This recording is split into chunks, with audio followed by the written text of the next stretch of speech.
bagaimana jika suami ya sering memukuli istri, bahkan sering bertengkar, nyawa istri terancam. Ya. Allahul musta'an. Allah tempat kita meminta perlindungan. Ini perbuatan yang keliru sekali. Ini sangat keliru dari seorang suami. Nggak boleh dia lakukan. Kenapa dia harus mengancam nyawa istrinya? Anda menikahi istri Anda ini bukan untuk disiksa di rumah. Anda menikah dengan istri Anda untuk Anda bahagiakan dia. Ya, untuk Anda menikmati masa-masa indah bersama dia, interaksi biologis, ya, saling berkasih sayang, makan bersama. Kenapa harus diancam? Ya, kalau Anda memang sudah rasa tidak cocok dengan istri Anda, ceraikan saja. Anda tinggalkan anak orang, tidak usah disiksa gitu. Nah, ini tidak boleh dalam Islam, sama sekali tidak boleh. Ya, Nabi SAW membolehkan suami memukul dalam keadaan tertentu saja. Sesuai dengan firman Allah SWT dalam surah An-Nisa. A'udzu billahi minasyaitonir rajim wallati takhafuna nusyudahunna fa'idhuhun. Dan para wanita yang kalian khawatir nusyudnya. Nusyud ini pembangkangan agama, enggak mau jalankan kewajibannya. Fa'idhuhun, ingatkan dulu mereka baik-baik. Ini enggak boleh, Islam larang loh. Kau harus jalankan kewajiban sebagai istri. Tutup aurat misalnya, layani suami dan segala macam.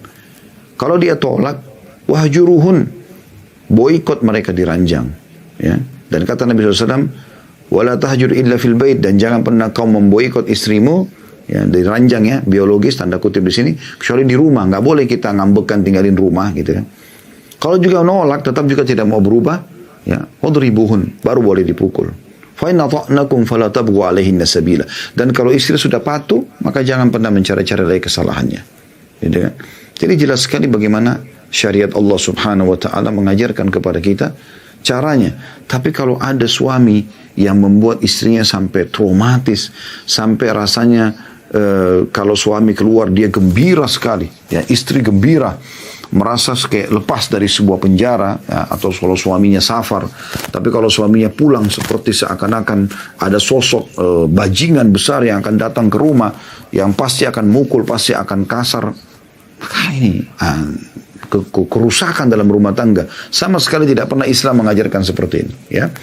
Dan saran kami, Allahu alam, segera ibu penanya ini menangani masalah ini dengan cara melibatkan keluarga dia, ya, agar menasihati. Kalau tidak, Allahu alam, saran kami istikharakan, minta petunjuk kepada Allah Subhanahu wa ta'ala apakah rumah tangga ini dipertahankan atau tidak. Allah tempat kita meminta pertolongan. Semoga Allah berikan hidayah istri Anda dan dia bisa memahami kalau ciri wanita salihah, wanita yang baik adalah justru yang disebutkan oleh Nabi SAW. Apa yang beliau katakan? Istri yang terbaik, wanita yang terbaik di antara kalian, atau dalam riwayat lain wanita ahli surga, yang kalau kau lihat kepadanya maka kau akan senang. Ya.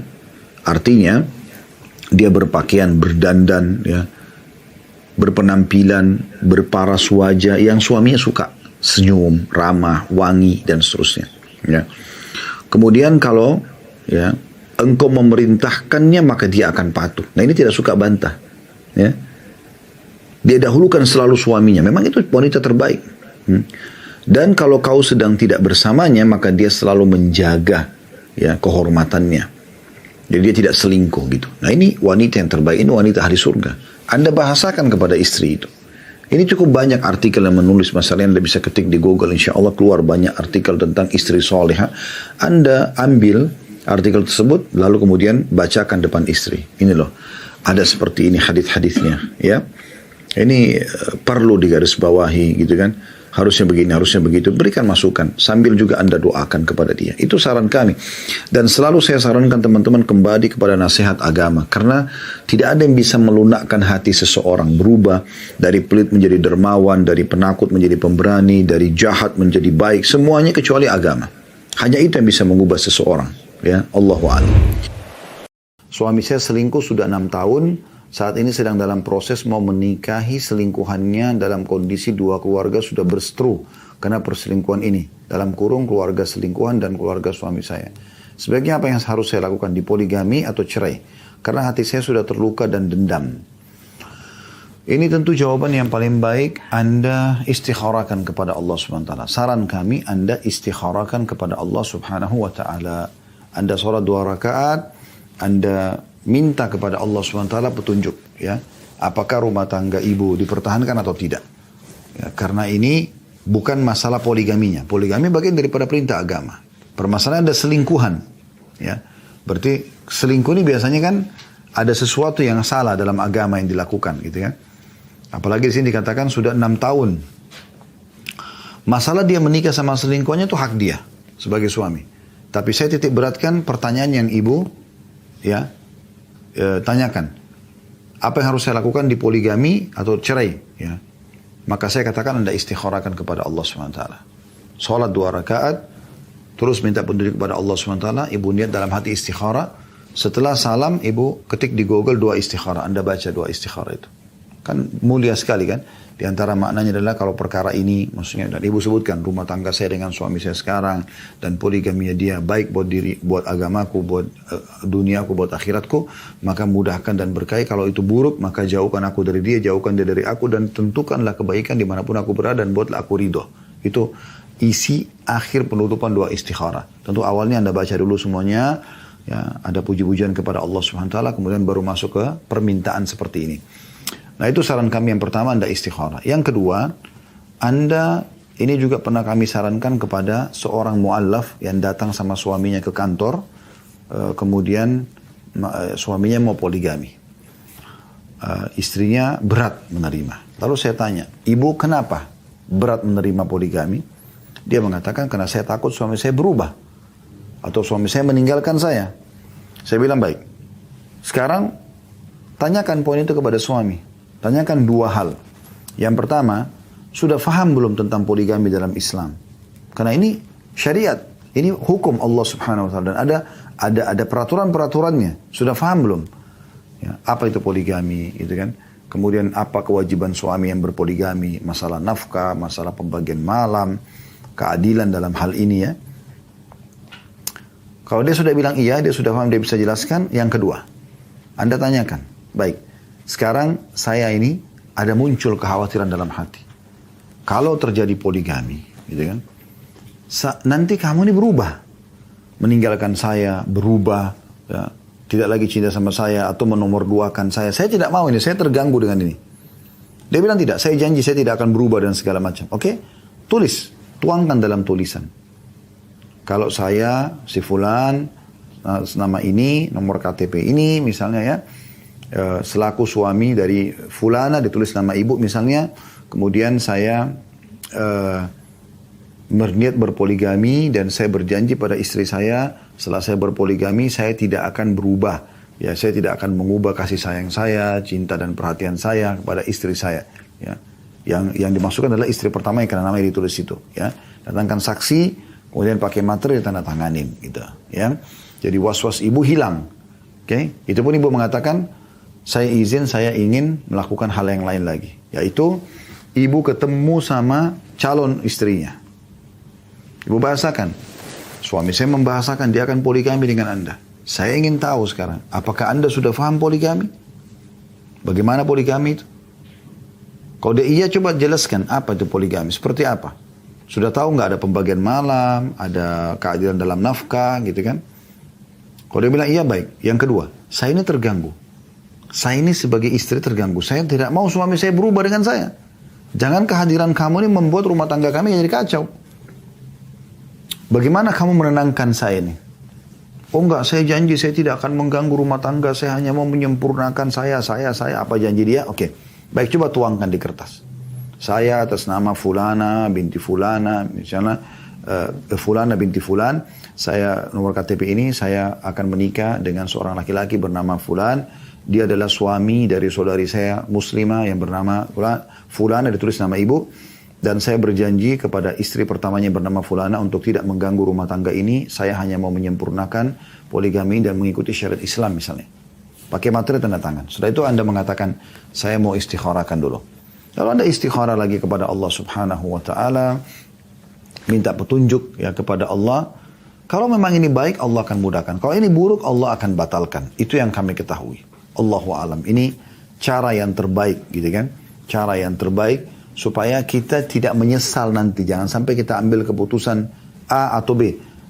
bertahan dengan poligami atau bercerai. Lalu kemudian kita pilih salah satu, lalu kita menyesal. Karena dari kita sendiri manusia, kita tidak libatkan Allah SWT. Sementara Allah sudah memberikan kita fasilitas namanya istikharah. Itu jalan pintas doa, minta petunjuk langsung dari Allah Subhanahu wa Ta'ala. Tanya, bagaimana menghadapi suami yang kasar terhadap anak? Semoga Allah SWT berikan hidayah suami Anda supaya dia tidak kasar lagi, ya. Karena kasar ini tidak boleh, ya. Tegas boleh. Tegas itu begini, ini jangan lakukan karena saya tidak suka. Itu bagi seorang suami ataupun seorang ayah boleh. Tapi keras, mata melotot, tangan melayang segala macam, ini nggak boleh, ya. Makanya kata Nabi SAW dalam hadis, ya, akmalul mu'minina imanan ahsanuhum khuluqa. Orang mukmin yang paling sempurna imannya adalah yang paling baik akhlaknya. Wa khiyarukum khiyarukum li ahli. Dan tolok ukur akhlak yang paling baik adalah bagaimana seseorang di antara kalian paling baik pada keluarganya, istri dan anaknya. Muamalahnya bagaimana, santunkah, ramakkah, baikkah, gitu kan. Tentu dia boleh marah di saat ada kesalahan, tapi kalau tidak ada apa-apa kenapa harus buat masalah gitu, ya. Wa ana khiyarukum li ahli. Dan akulah yang terbaik yang bisa kalian jadikan sebagai contoh dalam bermuamalah dengan keluargaku. Nabi SAW pada saat tidak ada masalah, beliau, istrinya tidak buat masalah, beliau sangat ramah, sangat santun, sangat romantis, ya. Tapi di saat istrinya buat salah, beliau tegas. Bukan keras, ya, tegas. Nabi SAW pernah memboikot, menghajar semua istri beliau selama sebulan. Pada saat mereka semuanya sepakat untuk minta dinaikkan nafkah, pada nafkah sudah ditentukan oleh Rasulullah SAW, yang berarti Allah tentukan nafkah itu. Yang dipromotori oleh Hafsah radhiyallahu anha, gitu kan. Maka Nabi SAW memboikot mereka sebulan. Lalu setelah itu turun firman Allah SWT menyuruh Nabi SAW memberikan pilihan pada istri. Kalau mereka mau bertahan dengan Nabi SAW, terima apa yang Nabi SAW sudah tentukan, atau mereka cerai dan mereka boleh minta apa yang mereka mau dikasih. Akhirnya semuanya memilih Nabi SAW. Nah, ada saatnya beliau tegas gitu, ya. Ada saatnya beliau tegas. Pada saat Aisyah cemburu dengan Sofia, mengatakan, ya Rasulullah, cukuplah anda dari wanita Yahudi yang pendek itu, ya. Apa kata Nabi SAW? Wahai Aisyah, perkataanmu ini kalau ditaruh di air lautan maka akan rusak semuanya, maksudnya berdosa, jangan. Maka Aisyah pun berhenti gitu. Ada saatnya beliau tegas, tapi beliau tidak keras, ya. Jadi ini tidak benar sama sekali. Dan dalam mendidik anak juga harus sabar, tidak boleh orang keras. Boleh tegas, ini nggak boleh nak, ayah nggak suka, ibu nggak suka, tapi bukan dengan keras, nggak boleh. Anak itu amanah dari Allah SWT. Anda bayangkan berapa banyak orang di luar sana pengen punya anak, susah. Allah kasih anda anak dengan mudahnya, lalu anda mau menyakiti manusia, makhluk Allah itu kan bukan buatan anda. Allah amanahkan di pundak anda supaya anda panen pahala. Karena anak adalah aset amal jariah kita. Kata Nabi SAW, kalian akan panen dari semua amal-amal kalian. Dan ketahuilah, anak adalah hasil jeripaya kalian. Walaupun kita cuma hubungan biologis, tapi semua kebaikan yang dikerjakan oleh anak nanti, dari sholat, dari puasa, dari ibadah-ibadah, kita akan panen pahala sebagai orang tua. Kalau dosa yang dia lakukan, ada rincian para ulama. Kalau kita penyebab dia melakukan dosa itu, misalnya kita yang mengajarkan dia perzinahan, pergaulan bebas, maka kita panen dosanya. Tapi kalau kita tidak terlibat, ya kita tidak pernah, bahkan kita ingatkan, nak nggak boleh itu haram, kita tidak dapat dosa. Tapi semua amal soleh dia, kita ajarkan atau tidak ajarkan, kita akan panen pahalanya. Maka anak itu aset. Kata Nabi SAW, 7 hal yang terus mengalir pahalanya, ya, sepeninggal seseorang. Yang pertama disebutkan anak soleh. Anak ini aset. Jadi jangan emosi, didik dengan cara yang baik. Ajarkan mereka sampai mereka bisa, ya. Allahu a'lam. Selanjutnya dari WA yang sudah masuk, hamba Allah seorang akhwat 48 tahun pegawai swasta DKI Jakarta dari 08787 826 sekian-sekian. Ana menikah ta'aruf dengan duda anak 5 yang ternyata pengangguran. Ana bekerja dan menafkahi suami dan anak tiri Ana. Apakah Ana tetap mendapat pahala sedekah atau Ana berdosa karena menghandle semua kewajiban suami? Jazakallah khairan. Dapat pahala, Bu. Jazakillahu khairan. Semoga Allah balas anda dengan kebaikan. Dapat pahala. Tetapi bukan berarti ini menggugurkan kewajiban suami ibu. Ibu harus ingatkan kepada dia, supaya dia bekerja. Berikan dia motivasi, ya. Ini sudah niat yang sangat luar biasa dari ibu. Ibu menikah dengan seorang duda yang pengangguran, punya anak 5, lalu anda membiayai mereka semua, itu luar biasa, ya. Semoga Allah balas anda dan menjadi pahala. Itu sedekah yang sangat besar gitu. Karena pernah istri Abdullah bin Mas'ud radhiyallahu anhu, beliau lebih kaya dari Abdullah bin Mas'ud. Abdullah bin Mas'ud biasa aja keadaannya, tapi istrinya orang kaya. Lalu dia ingin mengeluarkan hartanya. Lalu dia tanya Abdullah bin Mas'ud. Abdullah bin Mas'ud mengatakan, kenapa kau jauh-jauh cari orang, kenapa nggak kasih ke saya sebagai suami gitu. Kata istri, baik, coba tanya kepada Nabi SAW, boleh nggak? Kata Abdullah bin Mas'ud, kamu saja yang nanya, karena kamu yang punya hajat gitu. Jangan sampai nanti dipikir ini ego, karena kalau dia yang bertanya gitu kan. Maka istrinya Abdullah bin Mas'ud radhiyallahu anhu majma'in pergi ke Nabi SAW bertanya. Lalu Nabi SAW mengatakan, iya, boleh diberikan. Bahkan itu besar pahalanya. Maka istri Abdullah bin Mas'ud memberikan kepada suaminya apa yang dia ingin keluarkan itu. Jadi boleh saja kepada suami boleh. Nah, tetapi di sini suami tidak gugur kewajiban dia. Jangan dia ongkang kaki duduk di rumah santai tambah nganggur gitu kan, tambah males karena istrinya sudah membiayainya. Tidak. Anda dorong dia, berikan motivasi apa keterampilan dia, Anda punya modal, Anda bisa berikan kepada dia, Anda ajak dia supaya dia bisa bergerak, ya. Dan coba berikan masukan-masukan, dan paling baik masukan secara agama. Selanjutnya dari WA yang sudah masuk dari hamba Allah, seorang akhwat 38 tahun, wira swasta dari Jawa Barat, dari nomor 0823 1655 sekian-sekian. Assalamualaikum warahmatullahi wabarakatuh. Kami sudah menikah selama 14 tahun. Suami saya kepergok selingkuh dengan wanita yang sudah berkeluarga. Saya gugat suami saya di pengadilan, tapi suami tidak mau cerai. Saya tidak dinafkahi lahir batin selama 9 bulan dan suami memilih bekerja di luar kota. Sejak itu komunikasi susah dibangun. Selalu saya yang memulai menghubungi, sampai akhirnya tidak ada komunikasi sama sekali, bahkan ke anak juga tidak ada. Apakah sudah jatuh talak kepada saya?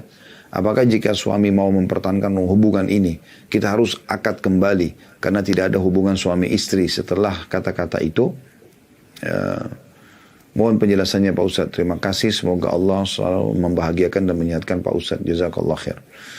Wa iyaki, ya, ibu yang bertanya, saya berdoa kepada Allah SWT, semoga ibu dan seluruh teman-teman kita yang mengikuti acara ini, baik itu live ataupun siaran ulang, yang sedang menghadapi permasalahan diselesaikan oleh Allah Subhanahu wa Ta'ala, yang masih ribut dalam rumah tangga diperbaiki dan diberikan hidayah, siapa yang bersalah minta maaf dan memperbaiki, dan siapa yang benar memaafkan, dan yang masih punya kendala belum punya keturunan, Allah memudahkan keturunan untuknya, dan apapun permasalahan urusan dunia dan akhirat, Allah SWT mudahkan insyaAllah. Allahumma amin. Baik, permasalahannya adalah belum terjadi cerai karena tidak terjadi cerai dengan tidak interaksi biologis, ya. Kecuali suami mengucapkan kalimat cerai dengan jelas, mengatakan saya ceraikan kamu, ya.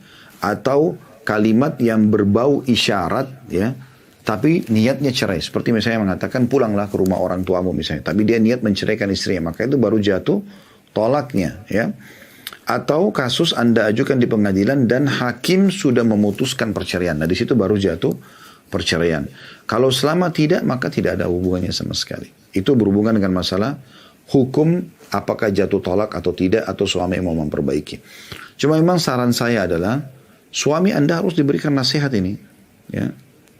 Kalau dia menikah, dia berpoligami, beda kasusnya. Itu dalam Islam boleh. Tapi kalau dia selingkuh, perzinahan, apalagi sama istri orang, ini hukumnya haram secara mutlak ini. Gak ada sama sekali bab bolehnya. Ya, dan saya sarankan, Allahu a'lam, kalau Anda melihat suami tidak mau berubah, dia tetap mau mempertahankan masalah ini, Anda istikharahkan, minta kepada Allah Subhanahu wa Ta'ala petunjuk apakah rumah tangga ini dipertahankan atau tidak. Ustaz, apa hukum berpoligami serumah? Yang kami tahu dari hadis Nabi SAW, dari kehidupan Nabi SAW, beliau pisahkan, bukan satu rumah, ya. Jadi bersebelah-sebelahan, iya. Aisyah bersebelahan dengan Hafsah, bersebelahan dengan Sofia, bersebelahan dengan Juwairiyah, bersebelahan dengan Maimunah, bersebelahan dengan Ummu Salamah atau Hindun, ya, bersebelahan dengan Zainab binti Jahash. Jadi bersebelah-sebelahan memang rumahnya gitu. Tapi satu rumah ini saya tidak pernah tahu ada dalilnya gitu kan.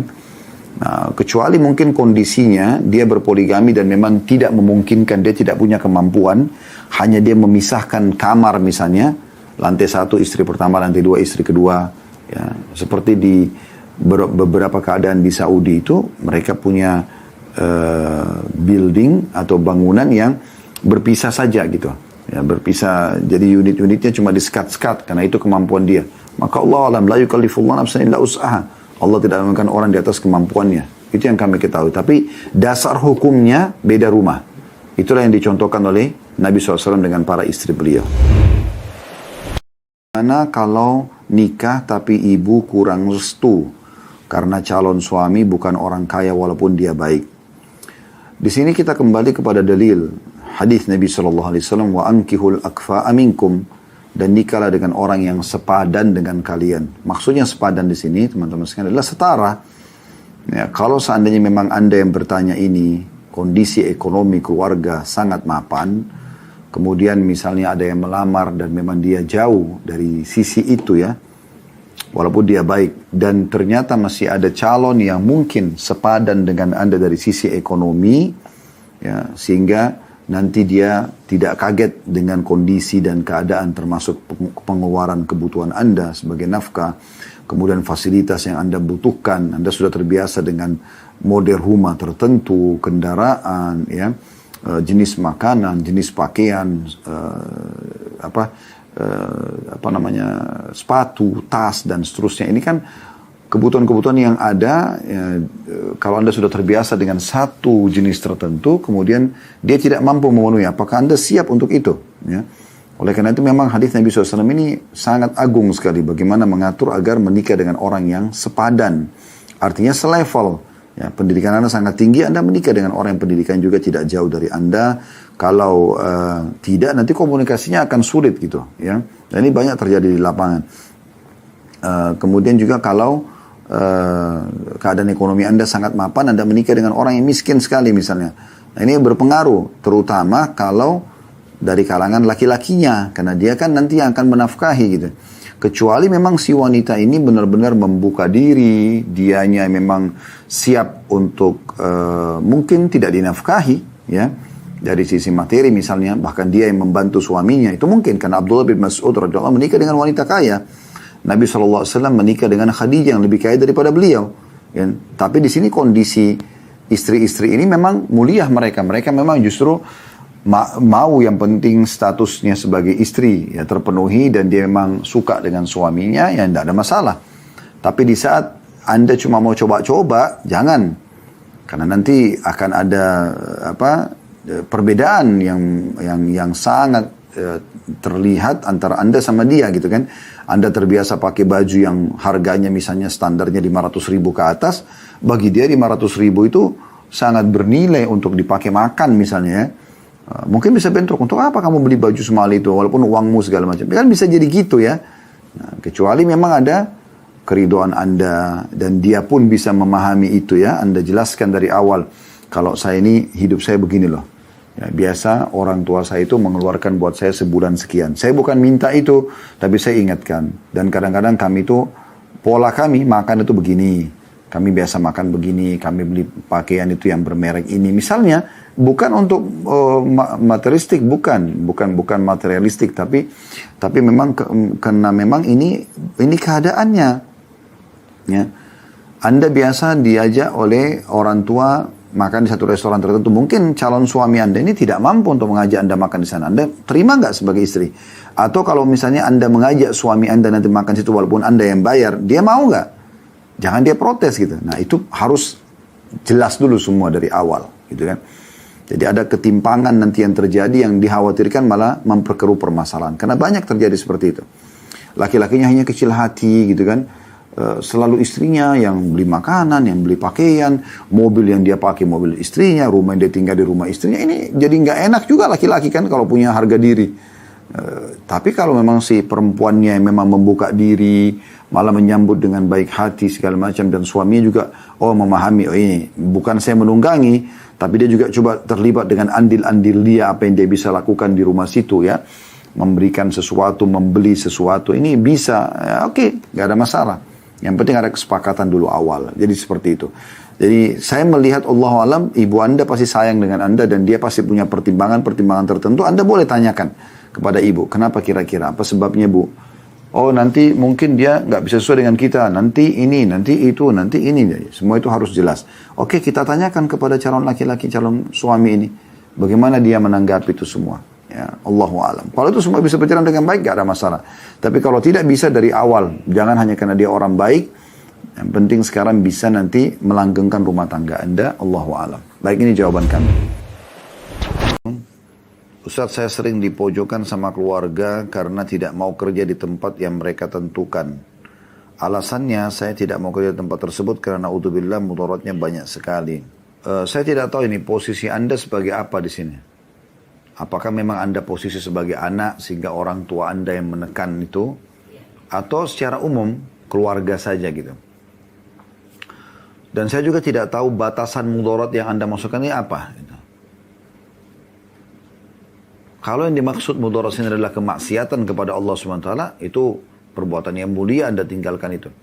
Sesuai dengan sabda Nabi SAW, La ta'ata di makhlukin fi maksiyati khalik. Tidak boleh ada ketaatan pada makhluk yang berbuat maksiat kepada sang pencipta. Juga dalam hadis yang lain, La ta'ata illa fi ma'ruf. Tidak ada ketaatan kecuali pada yang dibolehkan saja gitu.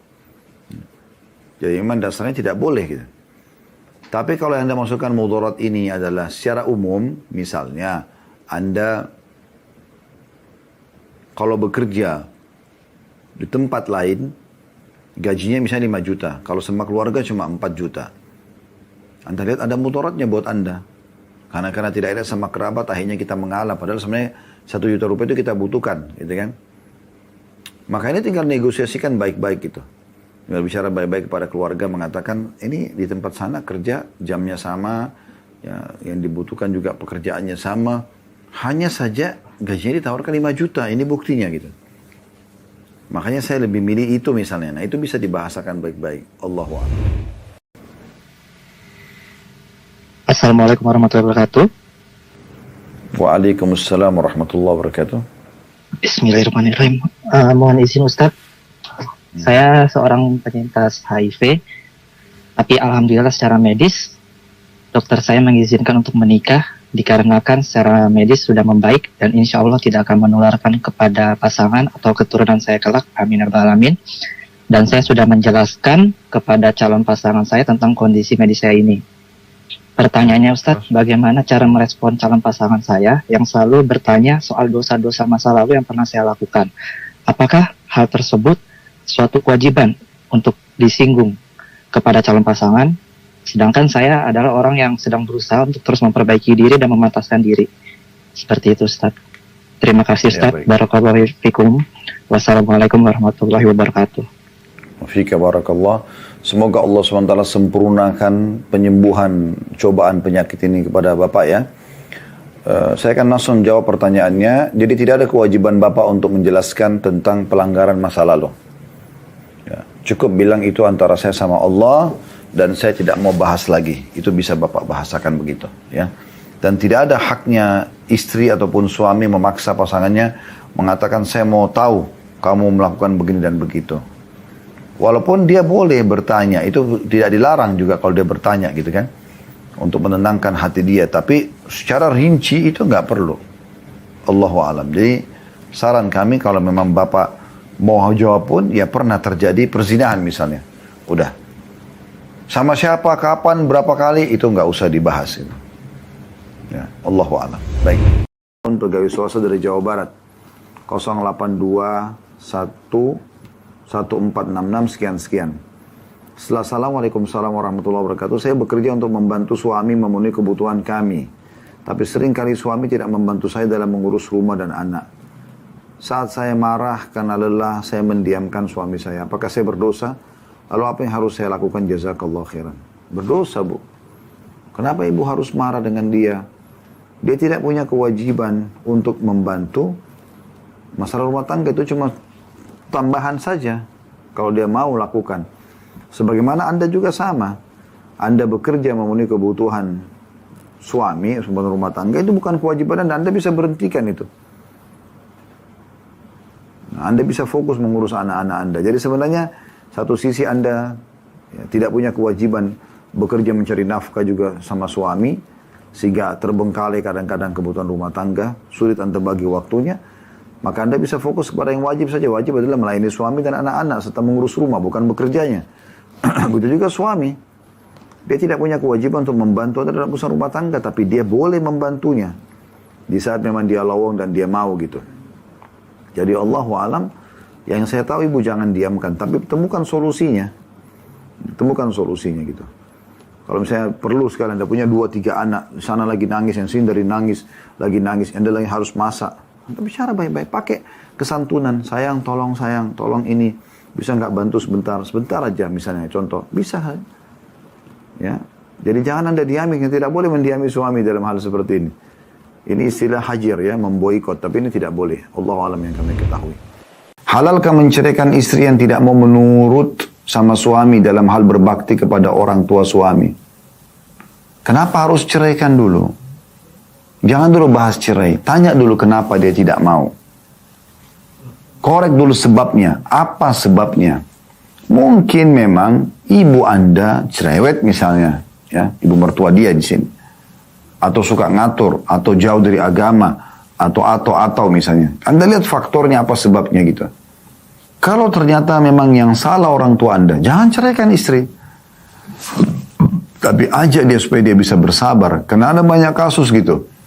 Berapa orang yang datang konsultasi tentang masalah rumah tangga mereka, kasusnya begitu. Jadi istrinya solehah sekali, tapi memang dia akhirnya tidak bisa bakti sama ibu mertuanya. Karena ibu mertuanya memang diakui sendiri oleh suami dia, memang cerewet sekali. Kemudian suka anaknya, cucunya si mertua ini, itu selalu diajarkan hal-hal yang jauh dari agama. Ibunya sudah coba ajar kepada agama, neneknya malah larang misalnya. Akhirnya istri terganggu di sini. Nah kalau ini sebabnya Anda tidak boleh ceraikan istri Anda. Tapi kalau istri ini memang betul-betul fasikah, jauh dari agama, orang tua Anda baik sama dia, ya, selalu menanyakan kabar dan segala macam hal, gitu kan? Dan ternyata, ya, dia memang yang jahat ini. Istri ini nggak mau ketemu mertuanya, nggak mau, pokoknya saya mau sendiri saja, apalah segala macam.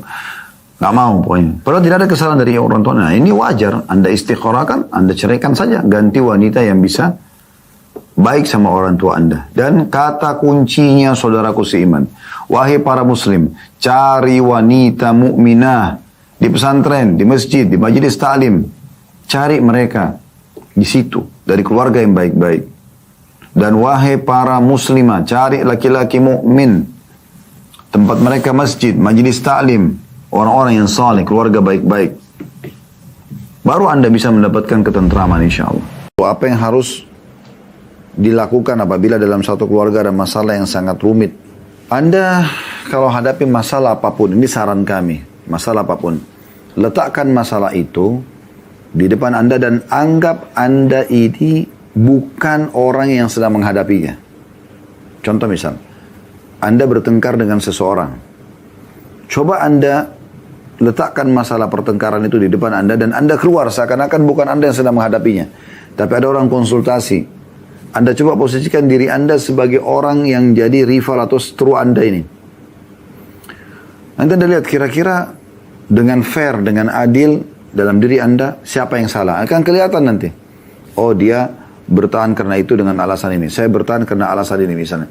Maka ini bisa kita temukan titik temunya nanti. Ya.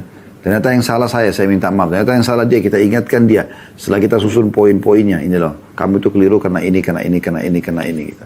Nah itu hal yang terbaik gitu. Kalau setelah didudukkan permasalahan tersebut, dan kita sudah tahu siapa yang benar, siapa yang salah, alhamdulillah. Kalau kita belum tahu, maka Allah subhanahu, dan kita sudah coba komunikasikan dengan pasangan, atau orang yang sedang kita hadapin permasalahan dengan dia, maka Allah mengatakan, فَبَعَثُ حَكَمًا مِنْ أَهْلِهِ wahakaman min ahliha. Utuslah seorang utusan dari keluarganya si laki-laki dan seorang dari utusan keluarga perempuan ini. Iyurida islahan yufiqillahu bainahuma. Kalau keduanya mau baik, ya mau baikan, Allah SWT akan mudahkan. Allah berikan taufik. Jadi Allah memang menginginkan supaya kita tidak bercerai, supaya kita tidak ribut, ya, dan supaya selesai permasalahan tersebut. Allahu a'lam. Warahmatullahi wabarakatuh. Waalaikumsalam warahmatullahi wabarakatuh. Ya, Ustadz, saya mau bertanya, bagaimana cara atau kiat membangun rumah tangga yang sakinah setelah adanya masalah perselingkuhan yang saya lakukan, namun saya sudah bertobat dengan sungguh-sungguh. Tapi kondisinya istri belum bisa menarik kepercayaan seutuhnya karena trauma terhadap masalah tersebut. mohon bimbingan secara ajaran Islamnya. Baik, Bapak jangan tutup dulu. Saya mau balik tanya. Bapak sudah taubat kepada Allah Subhanahu wa taala? Sudah, Ustadz. Jadi kejadian itu tahun lalu. Saya ketika ketahuan mengkhianati pasangan saya, kemudian saya bertobat benar-benar untuk tidak melakukannya kembali, dan saat ini saya sudah bertobat tidak melakukan hal tersebut. Baik, berarti sekarang Bapak sudah penuhi syarat ya, meninggalkan dosa itu seketika, menyesali dan tidak berjanji sama Allah tidak akan mengulanginya. 3 syarat sudah dipenuhi belum Pak? Sudah Ustadz. Oke, Alhamdulillah sudah. Baik. Terus pada saat Bapak menyampaikan itu ke istri, apa responnya? Sebetulnya istri itu seperti ini, Tat. Dulu sebelum saya melakukan selingkuh, dia percaya 100% terhadap saya. Apapun yang saya lakukan, dia percaya. Tapi semenjak ada masalah itu, kemudian sempat dia untuk minta berpisah dengan saya. Setelah itu saya bertaubat, tapi saya tetap mempertahankan rumah tangga. Saat ini dia mendeklarasikan bahwa saya belum percaya sepenuhnya terhadap suami saya, terhadap saya maksudnya. Oke. Tapi sekarang, saya waktu untuk pelan-pelan untuk percaya kamu. Nah, sementara seiring berjalan waktu, segala hal yang saya lakukan selalu dicurigai atau saya tidak percaya dari istri. Padahal saya benar-benar sudah bertaubat dan tidak menjalankan hubungan itu lagi. Ustaz. Baik, berarti permasalahannya sederhana Pak. Permasalahannya sederhana, berarti tinggal masalah kepercayaan istri saja kan. Sekarang kalau Bapak betul-betul ikhlas kepada Allah SWT, saya sangat yakin Allah akan mudahkan Pak. Tidak usah khawatir soal itu. Cuma memang yang perlu Bapak lakukan sekarang bagaimana supaya istri tidak curiga. Duduk sama dia, Bapak sambil pegang handphone bisa ditulis atau pakai kertas, ya kan? Ditulis misalnya.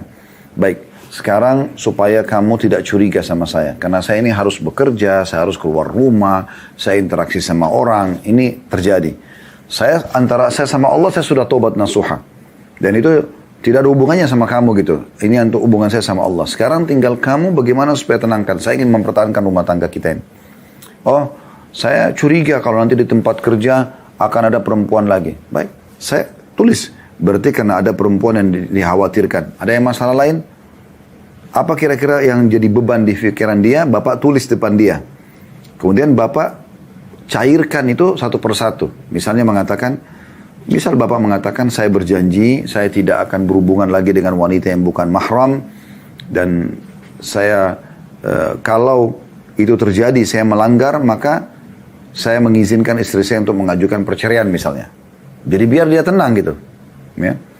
Kalau dia bilang, oh salah satu poinnya, itu perempuan belum diblokir misalnya, atau masih ada nomor teleponnya, Bapak perlihatkan. Kalau memang di handphone bawah masih ada, ini ya, nomornya ini, namanya ini kamu yang hapus, biar dia yang hapus gitu. Biar dia yang blokir misalnya, gitu kan. Atau kalau Bapak memang mau lebih jauh lagi, Bapak bisa ganti nomor. Membuktikan kepada dia, kalau tidak ada lagi yang kontak ke saya kok, gitu. Nomor baru ambil, gitu kan, aman. Atau kalau tidak tadi, yang lebih sederhana adalah dihapus misalnya. Nah, apa kira-kira permasalahan-permasalahan yang membuat, atau beban yang membuat dia merasa curiga, itu Bapak tulis depan dia dan Bapak tulis perjanjian. Dan Bapak janjikan, kalau memang saya melanggar ini, silakan bisa ngajukan perceraian. Siapa saksi dari keluarga kah, dari ya kerabat yang bisa datang, biar dia tenang. Karena itu pernah kami lakukan Pak. Dan Masya Allah, rumah tangganya akhirnya orang itu langgeng sampai sekarang gitu. Ya, karena kekhawatiran istrinya sudah kita hilangkan. Karena memang di sini kan posisi Bapak telah melakukan sesuatu yang keliru saja. Dan insya Allah perempuan itu Pak dominan perasaan. Dan Allah telah membuat mereka dengan itu untuk bisa selalu memaklumi kesalahan anaknya gitu. Begitu juga dengan suaminya. Salah satu sifat positif wanita adalah mudah untuk memaafkan gitu. Sebagaimana juga dia kadang-kadang mudah untuk tersinggung. Tapi ini kan tidak baik ya masalah tersinggung. Tapi kalau memaafkan adalah hal yang positif. Anda kalau tulus, Anda kalau baik-baik, Anda perbaikin keadaan. Dan perlu saran juga saya, Bapak tingkatkan dari sisi kualitas pelayanan sebagai suami Pak. Seperti misalnya mohon maaf masalah biologis, Bapak lebih ekstra perhatian, ya, pengorbanan apa, mungkin ada bonus apa yang Bapak bisa kasih ke dia dari harta dan seterusnya. Gitu. Seperti itu mungkin bisa melunakkan lebih jauh lagi. Allahu a'lam. Begitu ya Pak? Baik Pak Ustaz. Jadi Baik. saya juga butuh kesabaran yang ekstra Ustaz. Selalu dicurigai padahal saya tidak melakukannya. Itu Nggak masalah, itu proses pembersihan dosa Pak. Karena kata Nabi SAW dalam hadis riwayat Muslim, tidak ada yang mengganggu seorang Muslim dari capek, letih ya, gangguan orang, penyakit, bahkan duri yang menusuk tubuhnya kecuali jadi pembersihan dosa-dosanya. Jadi sumpah, sedih, apa semua ini termasuk pembersihan dosa. Jadi nggak apa-apa, yang penting Bapak tidak melakukan.